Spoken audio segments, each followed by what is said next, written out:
Welcome to Board Game Binge, the place where we bring you bite-sized, bingeable board game content from across the industry. I'm your host, James Staley, and in this episode, we're chatting with Drake Villareal, lead developer for Final Frontier Games. Currently on Kickstarter is his newest title, The Sixth Realm. Drake, welcome to the binge.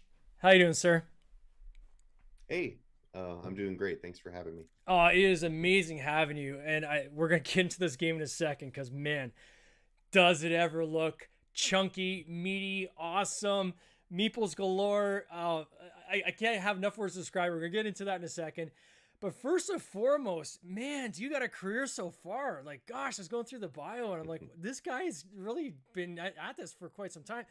When did you start? When was the year you got into the gaming industry?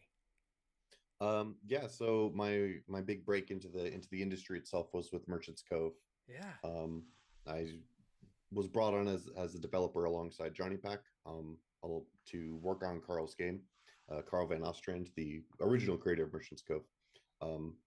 And Johnny and I had put in a lot of work on that, and Final Frontier and Carl, they all loved what we did on that, and we were offered more full designer credits, and since then it's sort of taken off, um, with designing more of the expansions and stuff for it as well. So that was my first break into the industry. But as far as like designing games and stuff, it goes back a lot further than that. Um, What was the first game you ever made? um Gosh, that's a good question, because there's so many different little ways to qualify it. Like, what's the first thing I ever tried to make or completed or played with Sure. other people? I want to say the first prototype that I ever really put a good amount of time into and built out was a little game called Mushroom Hollow. That was you can kind of think about it like a worse Takenoko. I didn't know Takenoko at the time, but Okay. I like this idea of, like, there's a hex grid and you're moving insects around to move the spores and grow mushrooms and do stuff like that. And it was nice that, being my first sort of the game that I actually tried to create, it kind of came full circle, because I ended up taking a lot of the things from that game and I used them in our recent Merchants Cove expansion. So there's a mushroom farmer character that's sort of built onto the basis and the history of that idea. Oh, that's cool. It's interesting when you see with game designers taking kind of sometimes having an idea and saying there's something here. Might not be right now. I'm gonna kind of make sure I log it and park it, and maybe down the road I'll come back to it and we'll integrate it some way into another game, or maybe it'll kind of flourish into its own game in its own right. Is that something that you kind of often do? And like, how do you approach it? Do you have like a logbook you use, or how do you kind of keep track of some of these ideas? Uh, yeah, usually when an idea strikes me enough, I'll make some kind of document for it, and that'll be there waiting whenever I need to tap back to it. But I heard something that really resonated with me, where a lot of the times designers get asked about theme or mechanisms, what comes first. Yeah. And for a lot of designers, it's neither. It's just the spark of an idea. Yeah. And I had listened to a podcast a while ago, and there was a designer, I believe they were fairly prolific, who said that's where the game starts, is with some spark of an idea, something that's like, aha, that's the game. Whether it's theme or mechanisms or some idea of what you want the players to feel, or even a goofy little component, whatever it is, that can be the spark of the idea. So when you have those, it's pretty important to make some note of it somewhere, or at least to tell other people and see if they have some sort of, if it elicits some kind of reaction from them. um Yeah, I was talking to somebody recently about this as well, where I said, with my, brainstorming, I have in my computer just a list of folder names, and the folder might even be empty. It just might be a name on that folder, but that's that sparklet. And I think you've articulated it so well, because it is. It's not necessarily a theme. It's not necessarily. Could even just be like an experience you're trying to have somebody have, and then you kind of you note that down, and then that is eventually going to blossom into something, or it may not. Like, I've got files that have been on there for, gosh, probably close to like 8 years. So every now and then I go back and look at that list. I'm like, not yet. I'm not there on that one yet, but there's something there. I know there's something there. Maybe. yeah, yeah, absolutely. And that's why one of my favorite things to work on was the most recent Merchants Cove expansion that we did, Mastercraft, because we got to do 4 more characters for that, Yeah, and all of the characters were like, myself and Carl sort of plumbing the depths of other stuff that we've tried and really wanted to do but hasn't found like an exact home for. So these are things that we had already vetted somewhat, that then it was easier to translate those rather than strictly coming up with things that are, you know, that are brand new. yeah, And that's the nicest thing, is like once you have that well of ideas, you can always go and drink from it, essentially. And designers, they iterate on other designers things like deck building. sure. We might owe to Donald Vaccarino, but it's been used in so many ways, and not just in board games but in video games. And I think we're all richer for it. So you should absolutely be able to steal your old ideas and re-implement them, and the best ideas um, of those in the industry to create something novel, and something people can get excited about. Yeah, I'll get that sometimes too, like where I'll be playing a game and there'll be something in there that hadn't actually experienced it. I'm like, ooh, this is actually a solution. Like this little piece, not the whole game, but this little piece is actually a solution to something else I've been working on a while that I hadn't quite cracked. Let me go see if I can combine those and see if there's something there.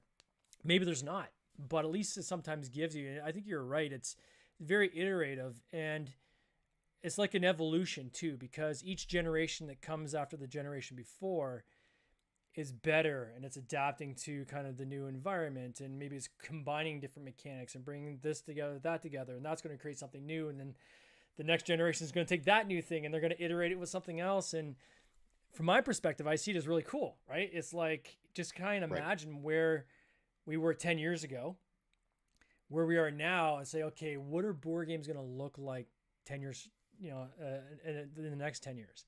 And I'm not Right. talking like digital, because most people, they think futuristic, everything's going to go digital. And again, I'm a big fan of things being very tactile, but I think just kind of these new ways of combining these ideas and creating new things, I can't even imagine what it's going to look like. But when we get there, I think it's going to be pretty exciting for all of us, for sure. Yeah, and I think that there's of course going to be a little bit of pushback, but where I kind of see things going too is that we're going to, from the design and creation side of them, and we've already been trending this way, start to see games more as complete products, and not solely like an idea. Yeah. So it's like, this game is my idea, this is what I want people to do, was something that might have had its place in games, a long time ago, and I think it still does and always will, especially in like the indie scene and stuff. But having even larger teams or more focused teams, or even more industry research that's been done on these things, is going to help the board game part not reach the level of video games and the amount of money and effort that are put into them just yet, but getting closer and closer in that direction. Yeah. So maybe not necessarily a more complex product, but a more refined product, um, that potentially could have longer development cycles. But again, this is all like, it's hard to know, right? Like you mentioned, like it would have been hard 10 years ago to say that the board game industry will be here now. Just as I'm sure everybody's going to be a little bit wrong and a little bit right about where it's going, because unexpected things are unexpected. Um, Yeah. And I think you're going to see a lot more, often like any industry, it's like an ellipses, right? Where you have industry contracts and consolidates. And then from that, you have few players, and then you have indie players spring up, and then expands out, and then there's tons and tons of players, and then eventually it'll come back and it'll contract again. And you have it, and it just keeps, this life cycle goes over and over again. And I think we're seeing that a little bit now in the industry. You're starting to see some consolidation, right? And at the same time, there's no shortage of small players jumping up. And the cool thing I think about globalization, allows independence. Like I'm a company of one, right? Allows me to still get into this industry, right? And still be able to create a product. And, that would have been unimaginable 20 years ago, right? One person right. just couldn't have done this, couldn't have done small runs, couldn't have created kind of this boutique, hobby type of a game at the quality level we have today. I'm sure they could have done something, but at the quality level we're getting today, is really kind of this whole global marketplace has allowed for that. Speaking of global Yeah. marketplace, uh, What brought you to Macedonia? Like you used to be in the States, right? Now you're in Macedonia. There's got to be a story there. Yeah, so it's I guess it's kind of a bittersweet thing. So I've been working for Final Frontier for essentially since Merchants Cove and a little bit before that, Yeah. and that was 2019, and 2020 was quite the year between the pandemic and then my small town had a large wildfire, essentially like a power pole got knocked over during a windstorm, and you know a third of the houses in the entire town were completely just straight up gone, um, Wow. including my grandmother's house. Oh my gosh. And my parents' property sat up above that, and it was like when you'd visit there, you just look down and see where the house wasn't. So they had to go, and when they were going, my wife and I were like, "Well, we need to go because there's nothing here for us anymore." And at that point, it's like, "All right, well, we could go to Florida, where everybody's moving, or we can try it in Macedonia because I already have a job here. I can negotiate, and we did negotiate something to make it doable for me to get over here, and they've given me a ton of support with paperwork and immigration and getting all this stuff figured out to come here and actually be able to go into the office every day and work with my coworkers face to face and see them and test games and put them on the table. So that's been a really cool experience, and I don't really have any reservations about living abroad. I grew up in Germany. My parents were in the military, so I'm used to kind of being Yeah. moved around every couple of years. So it was another cool adventure for us, which was you know the thing that pushed us out wasn't great, but we're happy where we are now. Um, so The new everything ended up working beginnings. out in the end there. Yeah. How's the gaming culture there? So the gaming culture's it's on the rise, but it's definitely behind, I think, a lot of America and Western Europe. It just in that the price of games globally isn't something that is there's not a lot of margin to to be had in board games. So across the world, you can't do regional pricing, and if you do, it's very, very minor. Games tend to hold their value, and one thing about Macedonia is that there's just not a high income level, Mm, and for most people, a board game is a like it's not something you'd even think to purchase, even if you knew about them and were into them. wow. So it is getting better. There's more young people. There's actually a couple of board game cafes here in the city. Um, but young people might have a game and it'll be like the game for their group and they'll play it a bunch, as opposed to like having a bunch of friends who are all collecting games at once. But that culture is rising too. Like it's very cool. We got to see some of the people that we play test with. They flew out to Essen because they wanted to grab up all the hot new titles. Um, so I think the board game fever, the desire for it is everywhere. It's just a matter of you know are the games or the culture and the pricing of board games accessible everywhere. It hasn't quite got there, but it's definitely on the rise. And I'm surrounded by people who love and play board games, so also my perspective of that is probably a little bit skewed. Um, Yeah, for sure. And for Frontier, Final Frontier games, given now like that you're in Europe, is most of your market weighted more towards the European market, or is still there a heavy market in the States, or is it kind of split half and half, or how do you guys kind of split yourself? yeah, so most of our sales, as far as I understand, are from the States, and then Okay. we have some from Europe, and then we have a little bit from Australia and Asia, um, and we haven't much sold in Africa at this moment. And it's mostly because the kinds of games that we make are they tend to be deluxe, they tend to be large, um, and we haven't had as much success getting into distribution. So getting localizers, getting in with distributors who will push our games. So a lot of people who might even know games like Merchants Cove might not be able to find them as easily, readily available in every board game store or online everywhere. And that's just the other part of things is that it's with games like this, um, the model makes a lot more sense through Kickstarter because we're selling directly to the consumer. Yeah. Not only can we offer them a price that we feel better about, but we're also getting a substantially larger amount of that money as opposed to going through distribution, like orders of magnitude. So, not only do we need to get into distribution, then we need to make up for it with volume, which is still something that we're trying to do, and we've always been trying to crack that nut. That's part of the reason that publishers go to Essen, is while the designers are there trying to make contacts with the publishers with those stressful meetings, the publishers are turning right around and having the stressful meetings with the with the distribution companies to see if they can get their product in stores and in front of people. So I don't know if our listeners necessarily realize, but it is a substantial um, markup, right? Relative to what the consumer is paying, right? So if the consumer is paying, to keep the numbers clean, if you're paying $100 for a deluxe game at retail or on Kickstarter, for a distributor to sell that game, they're going to basically need 50 points, 40 to 50 points. So they're probably going to be buying that game for, say, $50 to $60. And if that store is gonna take 50 to 40 50 points, and then they buy from a distributor then needs anywhere from 15 to 25 points. So when you work back the math, you're selling that $100 game, which you'd be selling directly to a backer on Kickstarter, and even if you lose half of that in fees, you're still making maybe $50 a game. If you're trying to go the distribution route, you might only be selling that game for $25, right, to that distributor by the time all the markups go through the system, if you're lucky. 10. Yeah. So it is razor thin, those margins. And I mean, everybody needs their piece. Obviously, everybody's got to try to make money along the way. But it makes it incredibly difficult for a publisher to,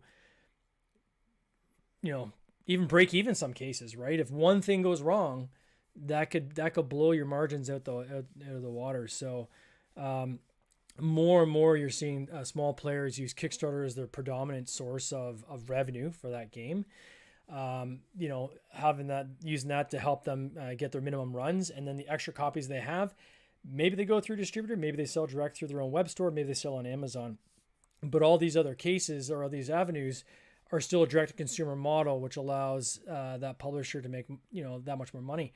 And I actually ran into this. I was talking to a colleague about Amazon. They're like, "Oh, I'll never support Amazon. They're killing the little guy." I go, "Amazon's propping up the little guy. What are you talking about? I've got distributors that won't even return my phone calls on some of my games, or I can sell directly to a consumer through my own Amazon store, and I control that sale. That money's going to me, right? So you're actually helping the little guy by supporting Amazon. So, you get this whole FLG argument sometimes that maybe it's hitting the small brick and mortars, but man, even selling to small brick and mortars is really tough. I've had brick and mortars I've tried to sell to here in Canada where they say, "Nah, I'm just going to buy from my distributor in the States, my game from a distributor in the States instead of from me direct, because it's easier for them just to tick a box on a sheet." So it's a wacky model, the whole revenue model on this thing. We could spend an entire podcast on this. Oh yeah, absolutely. But really what I want to talk about is, let's talk about your game, The Sixth Realm, which is on Kickstarter right now. First and foremost, this is doing really, really well. I'm going to put in Canadian dollars. It's the only way I can see it, but you're over $250,000, $277,000, over 2,000 backers, still 15 days to go, which is amazing. I got the screen kind of frozen on your intro video that shows some of the feedback from some of the reviewers, and this one is Rado says best in class. You've got to be incredibly happy with all the feedback that you've received on this game. I gotta imagine. Yeah, I mean, it's always a big unknown when you put a game out there and you hope people like it, and you I think you always know that nobody's, especially in previews, it would be poor form to simply trash a game. But I feel like people can usually smell when there's some real enthusiasm and some authenticity to the excitement that people have. And being able to see that with this game, because we really weren't sure. It's a little bit about outside of our wheelhouse of stuff that we've done before. So seeing the reception to that was really great, from Rado to Hungry Gamer. Carl from Purple Moose enjoyed it. So that's been really reassuring for us. Yeah, it's robust. I was just scrolling over the components there in a second. Like there's a lot of stuff here. Where did this game start? Like, where did the idea seed from? And then you're on there as I guess one of the designers. There's a few of you I think that are kind of tag teaming on this. How did the idea kind of start with this one? Yeah, so the lineage of this game is that it's actually a game that Seth and Matthew had co-designed Okay. called Deities and Demigods that was pitched to us several years ago now. And we fell in love with the game, but more specifically with the action selection part of the game. The idea of these little bars and things that you can raise and track the points, and the number scaling, the 1 3 5 8 creates an interesting decision. If I do one twice, it's worse than doing three once. And Mm. if I do five once, it's better than doing three and one once. So it's always better to move them up. But if you're moving them up, you're inherently foregoing opportunities to be doing things because you're moving them up instead of actually doing the things. So there was this immediately like really compelling trade-off. But the only problem with the game was it didn't fit the model that we were specifically sort of transitioning to here, where before almost everything that we've done has been sort of this middleweight Euro. Hovering around a 3 on BGG has been sort of our wheelhouse. And with this one, we wanted to see like, can we make something really big, and can we tap into maybe the Lacerda market, some of the heavier, the most recent Tigris games from Garfield have gotten into this realm, and can we create something that sort of blends our existing audience with this audience of sort of heavy gamers. And in addition to moving towards heavier Euros, we're also doing some more exploratory stuff. Um, but this was the game that we felt like this has the bones in it.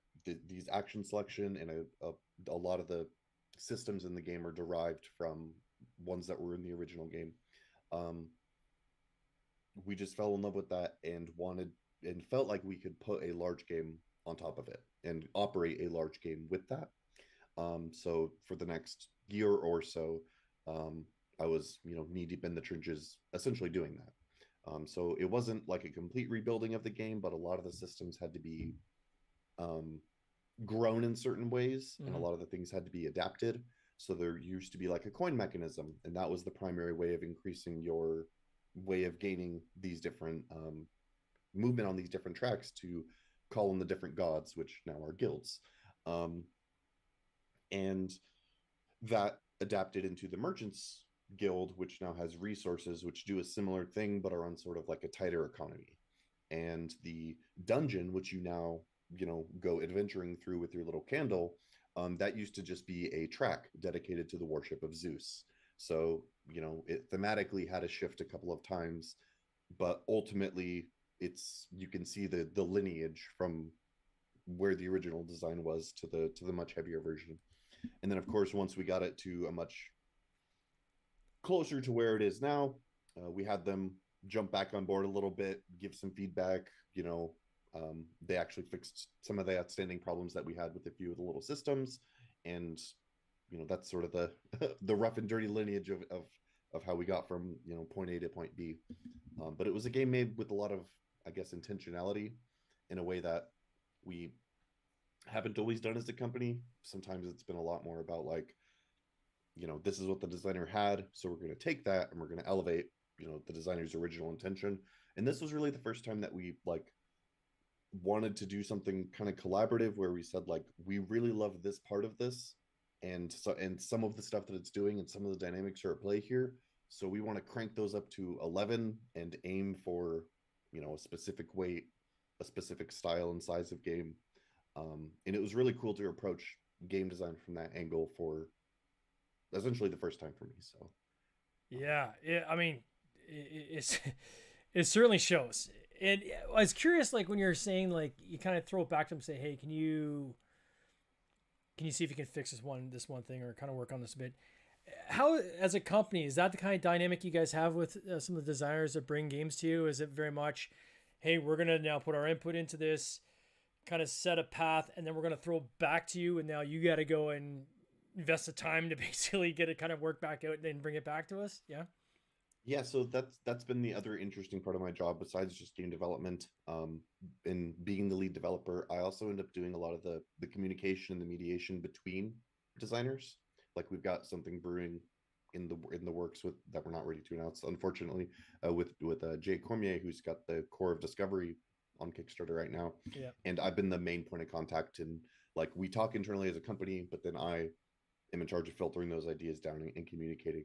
And I really, really, being somebody who's been on both sides of the equation, My biggest goal is to just be accommodating. So every case has been different, and sometimes it'll be we get a game, and essentially the designer's like, okay, and they step back, hands off, the game comes out. There's been other times where we get a game and then the developer insists, or I'm sorry, the original designer insists on being like informed and up to date every single step of the way. Sometimes it's like you put the ball in our court for a while, and then we throw it to you and it's in your court for a while, and we kind of do that until we come to a consensus. But really it's like direct communication when the project starts. I will tell the designer like whatever you are the most comfortable with, but essentially the rule of thumb is up until the point that the game is handed off to us, our and my involvement is up to the designer. So a lot of the times it'll be like a counter proposal, like you pitch us something, we really like it, but for us to publish it, we think XYZ should change. And we'll say, we're not signing the game. If you change these things and we like it, we'll sign the game, essentially. Hmm. You're not beholden to make the changes. That's just our feedback for us to really want to consider doing that. And sometimes we will get it, and then we'll even tell them like, okay, now that we have it, here's what we want to change. We've signed the contract, and it's a similar process. Like, as much as you want to work on this before you finally sign it over to us, you can do that. If you want us to not be involved at all, that's great. If you want to have meetings with me every day and we'll kick ideas back and forth, we can also do that. But the moment you hand it over to us, then your involvement is up to you rather than our involvement. So if you just want to hand it off and go away, that's fine. If you want to hand it off and be, updated constantly or have like big check-ins, we can do that.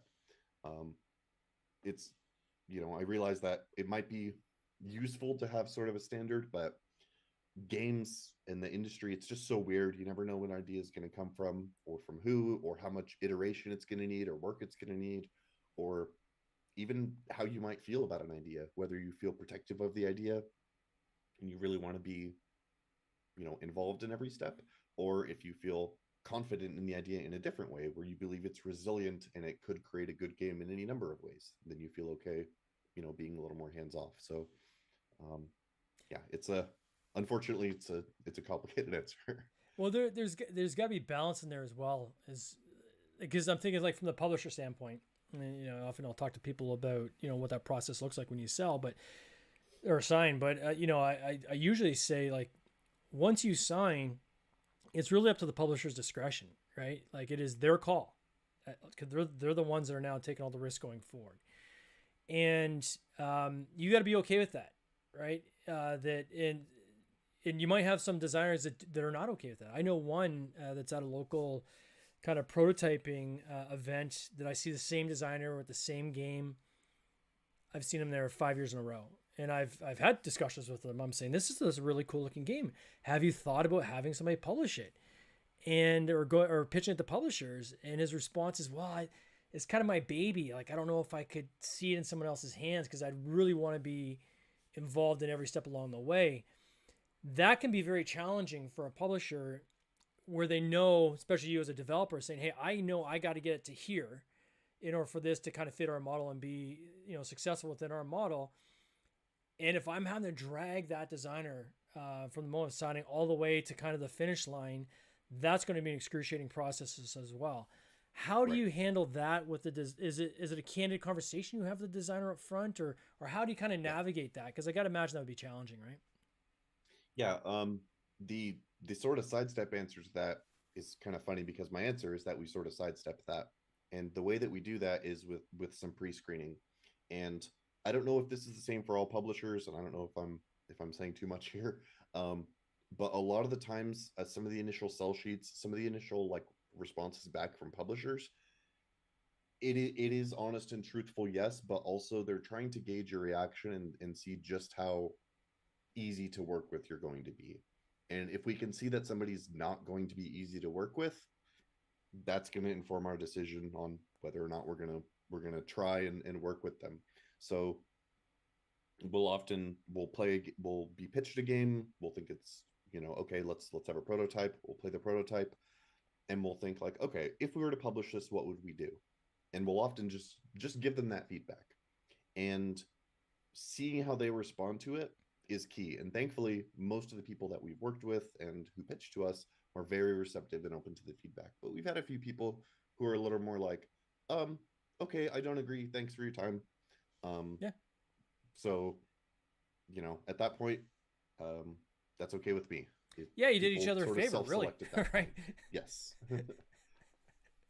Yeah, so that's kind of how we navigate the difficult designer thing, is that we try to make sure that these are people that we want to work with. Yeah. Going forward, and we'll often work with people multiple times. We've worked with Carl multiple times. We did Merchants Cove, and then we did Bardwood Grove, and he's pitched us more games that we've almost signed and that have now been signed to other places that we give feedback on. So fostering a good relationship with publishers is not hard. Like, all it takes is just like being polite, basically. Yeah. And being open and receptive to feedback as well, right? Yeah, absolutely. And that's, sort of how I got into these things, just by offering to help out with things, with Final Frontier, and, sort of making sure that they knew who I was. So when it came time that I had a game idea or they needed my help, I was the guy that they knew. Because most of the times companies aren't going to put out an open call for things. And a lot of the games that you see signed, they don't go through the whole sell sheet, that whole rigmarole. It's just, they'll reach out and say, hey, are you working on anything? I know you make these kinds of games. We're looking for that kind of game. Do you have anything in the works, or do you want to make anything for us? And that's a lot easier to navigate with a known quantity of designer and product than it is with just somebody from the outside that's a little bit more of a wild card. Yeah, it's an established shorthand you start gaining with people you're working with, right? Where you have that efficiency that kind of comes along with that, which I think is so important. And relationships, I think, are everything in this industry, right? And I always encourage people, if you meet a publisher, like, there's one thing is pitching your game, but also offer, is there anything I can do to help? Or is there anything I can do? How can I get involved with your company? Is there playtesting you guys are doing? I'd love just to kind of get to know some of the people on your team. Maybe something comes out of that, maybe it doesn't, but the quickest way to a publisher's heart would be to offer to playtest. If you can, I mean, especially if you can like organize and stuff, like, you will be the golden child in their eyes. And if you want to pitch them a game, I guarantee you they will listen. Oh yeah.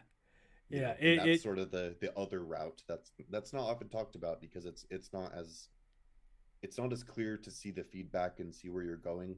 Like, doing the sell sheet thing, like, you can see the progress being metered out, whereas this is a little more ephemeral, a little more social, but I think ultimately is a more common case. No, I totally agree. So with the Sixth Realm, for those who want to check this game out, I'm going to put a link in the show notes. I encourage people to check this. It is like a feast on the eyeballs. That's all I can say when you're looking on this Kickstarter page. There's so much in this game. Like, I don't even think you could explain it in a 30-minute session. Like, there's so much. I think anybody that likes Euros are just going to sink their teeth into this baby. Like, it is cool. And I want to congratulate your team on this, because, clearly you guys have put a lot of time and thought into just exactly how to present this. And it shows in not just the game, but the way even you lay out your Kickstarter page and how you've approached the different previewers and so forth to kind of talk about it. Like, it really is the full package. And there's a reason why your team is seeing the success that they're seeing. So I want to congratulate you on that. Again, for people who want to check out the Sixth Realm, please go into the show notes, check there. Of course, on the Board Game Binge podcast Facebook group, join us there as well. We'll have a replay of this video and a link. Drake, I want to wish you all the best in this coming year on this game, and all the best of success. Yeah. Thank you so much. Thanks for having me. All right, my friend, you take care. Cheers. This has been an episode of the Board Game Binge podcast, hosted by James Staley, produced by James Staley and Mike Bruner, with original music by Nick Smith. If you would like to watch these interviews live, simply subscribe to our YouTube channel, Board Game Binge, and you'll get access to live interviews, giveaways, and interesting board game content from across the industry. I can't wait for you to join us. See you next time.